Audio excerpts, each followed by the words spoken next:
आप जब भी कोई सरकारी नौकरी का फॉर्म भरने जाते हैं उसमें अधिकतर फॉर्म में उस फॉर्म के हिसाब से जाति आवासीय आय का जो है मांग कर दिया जाता है। इंडिया के हर स्टेट में इन सर्टिफिकेट को बनाने का तरीका थोड़ा अलग अलग है। इस वीडियो में बिहार में इसको कैसे बना सकते हैं इसको बताया गया हुआ है। बिहार सरकार ने जाति आवासीय आय बनाने का जो है बहुत सरल प्रक्रिया रखा हुआ है, जो कि पहले काफ़ी कठिन था।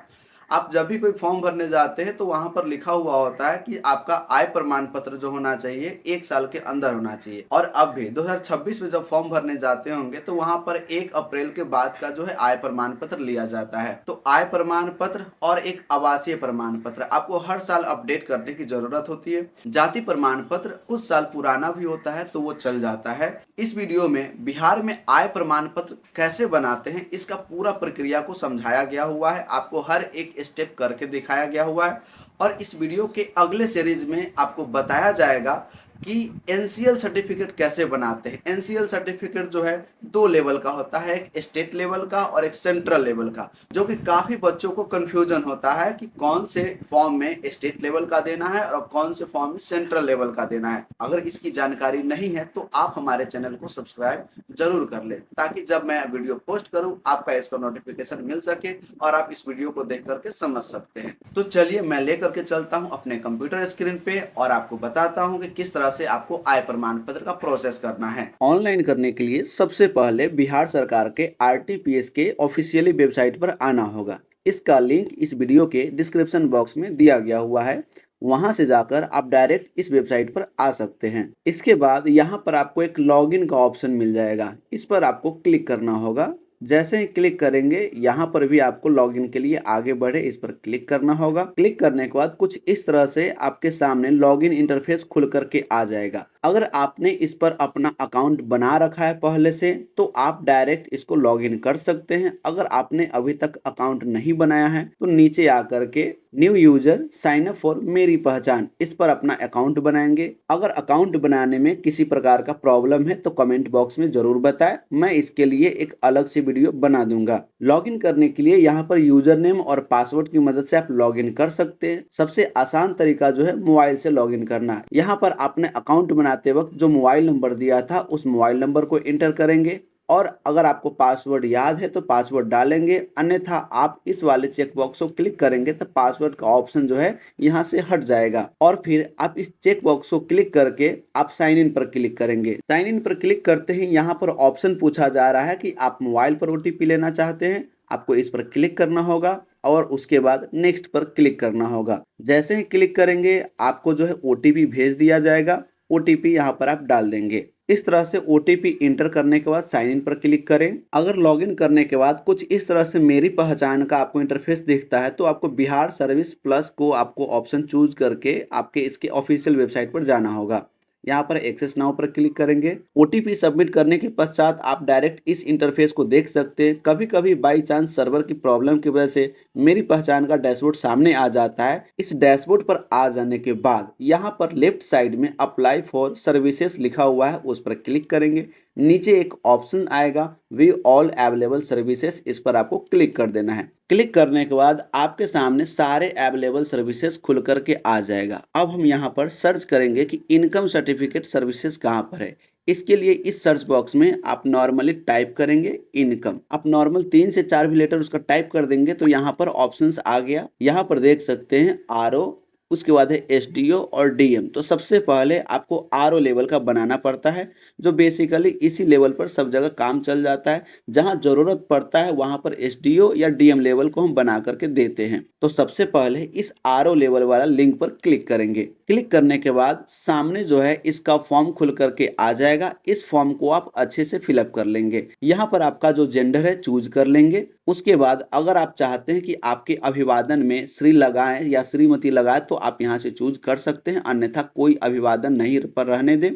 नेम ऑफ एप्लीकेंट में अपना नाम लिखेंगे। जैसे मैं एक एग्जाम्पल के तौर पर आपको बताता हूं कि अगर कैंडिडेट का नाम मनीष कुमार है तो इस प्रकार से आप टाइप करेंगे और स्पेस बटन दबाएंगे। आप जैसे ही दबाएंगे तो यहाँ पर हिंदी में ऑटोमेटिक लिखा हुआ आ जाएगा। कभी कभी किसी का नाम लिखते वक्त हिंदी जो ट्रांसलेट होता है ऑटोमेटिक कोई मात्रा जो है गलत हो जाता है। इसके लिए आप गूगल ट्रांसलेट या इंडिया टाइपिंग या कोई भी अलग सॉफ्टवेयर का यूज करके आप वहां से टेक्स्ट ले करके डायरेक्ट इसमें आप पेस्ट कर सकते हैं। अगर किसी का नाम हम लिखते हैं PAWAN पवन, उसके बाद RAY, जैसे ही हमने राय लिखा तो हिंदी में आप देखें यहाँ पर रे हो गया।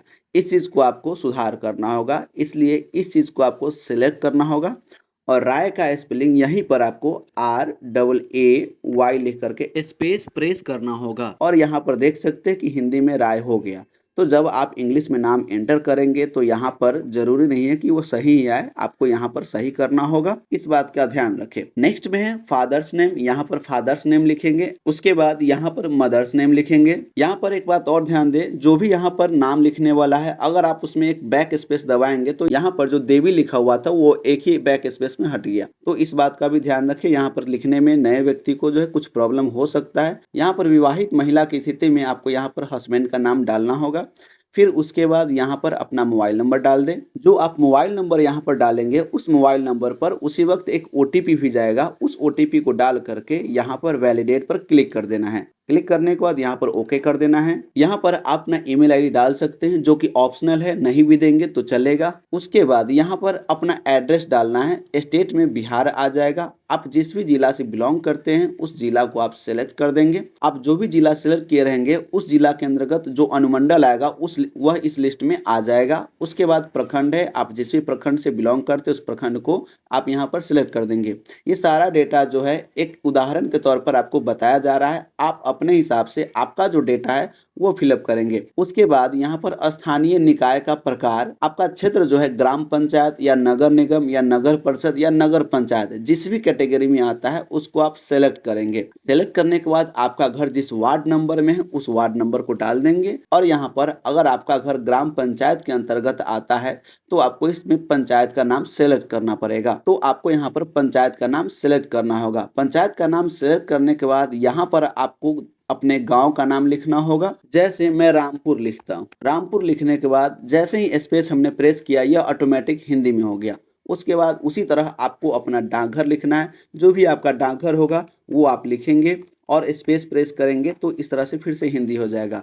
आपका जो थाना है वो थाना इसमें सिलेक्ट कर देंगे और आपका जो पिन कोड है उस पिन कोड को यहाँ पर आप डाल देंगे।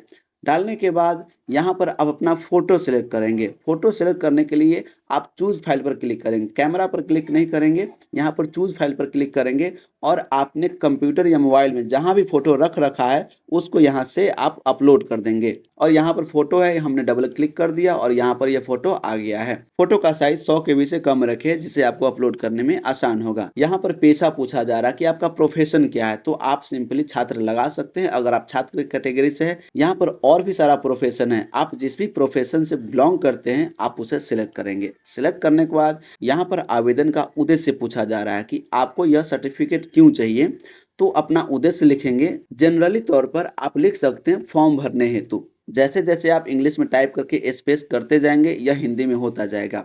उसके बाद यहाँ पर आपको अपना पारिवारिक सालाना इनकम बताना होगा। सरकारी सेवा से आए, अगर आपके घर में कोई सरकारी सेवा में है तो उसका सालाना इनकम जो होगा वो आपको यहाँ पर दिखाना है। अगर कोई सरकारी सेवा में नहीं है तो आप सिंपली यहाँ पर 0 टाइप कर सकते हैं। अगर आपके घर में कृषि से इनकम आता है तो आपका जो सालाना इनकम होगा कृषि से वो यहाँ पर आप डाल देंगे। अगर नहीं आता है तो आप यहाँ पर भी 0 डाल सकते हैं। अगर आपके पास कोई व्यावसायिक आय है तो उसका सालाना इनकम आपको इसमें डालना होगा। उसके बाद आपका अन्य स्रोत से जो आय होगा उसको यहाँ पर डालना होगा। ध्यान रखें इस तीनों फील्ड को मिला करके आय जो है 80 से 90 हज़ार से ऊपर जाना चाहिए। अगर उससे आप कम फिलअप करते हैं तो आपका इनकम सर्टिफिकेट का जो एप्लीकेशन है रिजेक्ट कर दिया जाएगा, इस बात का ध्यान रखें। यहाँ पर देख सकते हैं हमने तीनों फील्ड मिला करके हमने 90 हज़ार तक पूरा दिया है। आप 1 लाख या 1.5 लाख तक भी ले जा सकते हैं, आप अपने हिसाब से देख लेंगे जो आपका सालाना इनकम होगा। अब आय प्रमाण पत्र बनवाने के लिए एक प्रूफ मांगा जा रहा है कि आपका इनकम का सोर्स क्या है। इसके लिए प्रूफ मांगा जा रहा है जो कि यहाँ पर देख सकते हैं। यहाँ पर 3 ऑप्शंस है। इस तीनों ऑप्शंस में से आपको जिस भी सोर्स से आपको इनकम आ रहा है उसको आपको टिक करना होगा। अगर आप पेंशनधारी है या वेतन आपको मिलता है तो आप इसको सिलेक्ट कर सकते हैं। जिसको भी सिलेक्ट करेंगे उसे संबंधित आपको आगे डॉक्यूमेंट्स लगाना पड़ेगा, अपलोड करना होगा। अगर आप इनकम टैक्स रिटर्न करते हैं तो यहाँ पर आपको इसको चेक करना होगा। तीसरा ऑप्शन है अन्यायन अभिलेख। इसका मतलब होता है कि अन्य कोई साक्ष्य जो साबित करता हो कि आपका इनकम जो है इस सोर्स से है, आपको इस पर टिक करना होगा। अगर आप पेंशनधारी नहीं है और इनकम टैक्स रिटर्न नहीं करते हैं तो यहाँ पर ये स्टार मार्क है, यानी कि ये कंपलसरी फील्ड है, इसमें एक न एक को आपको टिक करना ही होगा। तो अपने हिसाब से देख ले कि आपका इनकम सोर्स किस चीज़ से है, उसके हिसाब से यहाँ पर आप टिक करें। उसके बाद यहाँ पर आपको इस कैप्चा को इसमें फिलअप करना होगा और यहाँ पर प्रोसीड पर क्लिक करना होगा। अगर इस प्रोसेस को करने में आपको थोड़ा समय लग गया है तो आप इस कैप्चा को रिफ्रेश जरूर कर ले, अन्यथा आप जब डालेंगे तो ये रॉन्ग कैप्चा बता देगा। क्लिक करने के बाद यहाँ पर कुछ मैसेज दे रहा है, ओके कर देंगे। उसके बाद कुछ इस प्रकार से इंटरफेस आपको दिखाई देगा। आपको एक ड्राफ्ट नंबर मिल गया हुआ होगा। आपके लॉगिन डैशबोर्ड में यह जो एप्लीकेशन जो है सेव हो चुका हुआ होगा। अब यहाँ पर आपको अटैच एनेक्सर पर क्लिक करना होगा, अर्थात जो आप डॉक्यूमेंट्स अपलोड करने वाले हैं वो आपको यहाँ पर अपलोड करना होगा। इसके लिए अटैच एनेक्सर पर क्लिक करना होगा। जैसे ही क्लिक करेंगे यहाँ पर देखेंगे कि 4 ऑप्शंस आ गया। इसमें आपको आवेदक का पहचान दस्तावेज, इसमें काफ़ी सारे ऑप्शंस मिल जाएगा। इसमें जो भी आपके पास अवेलेबल है उसको सेलेक्ट करके आप यहाँ पर चूज फाइल करके इसे अपलोड कर देंगे। यहाँ पर देख पाएंगे कि आधार कार्ड का भी ऑप्शन यहाँ पर है, पैन कार्ड का है, पासपोर्ट का है, जो भी आपके पास अवेलेबल होगा वो डाल सकते हैं। मैं यहाँ पर आधार कार्ड ऑप्शन सेलेक्ट कर लेता हूँ। यहाँ पर डॉक्यूमेंट्स का जो फॉर्मेट है जेपीजी, पीएनजी, पीडीएफ, ये सब जो है फाइल अलाउ है। इसमें फाइल का मैक्सिमम साइज जो है 2 MB तक इसमें अपलोड कर सकते हैं। जो भी डॉक्यूमेंट्स आप इसमें अपलोड करेंगे क्लियर होना चाहिए। उसके बाद यहाँ पर देखेंगे कि यहाँ पर 3 ऑप्शंस है, जिसमें मुझे एक में अन्यायन अभिलेख जिस पर स्टार मार्क लगा हुआ है रेड में, इसे मुझे अपलोड करना होगा। यहाँ सिलेक्ट पर क्लिक करेंगे तो अन्यायन अभिलेख जो है ऑप्शन आ रहा है, इसको सिलेक्ट करना होगा।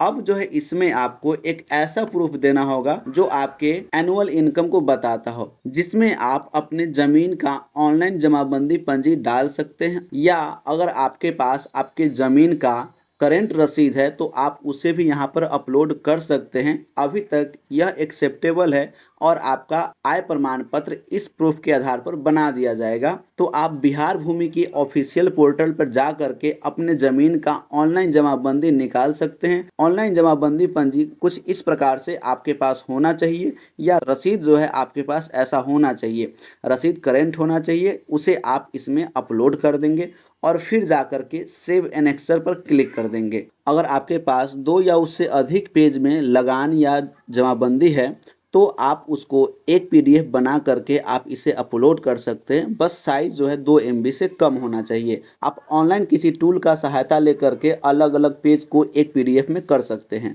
जैसे ही सेव एनेक्सर करेंगे आपका जो यह फॉर्म जो है प्रीव्यू मोड में आ जाएगा। आप देख लेंगे सब कुछ सही है या नहीं। अब इसे यहाँ से एडिट करना संभव नहीं है। नॉर्मल आप कैंसिल करेंगे तो आपको ड्राफ्ट में देखने को मिल जाएगा, वहाँ से जा करके आपको एडिट करना पड़ेगा।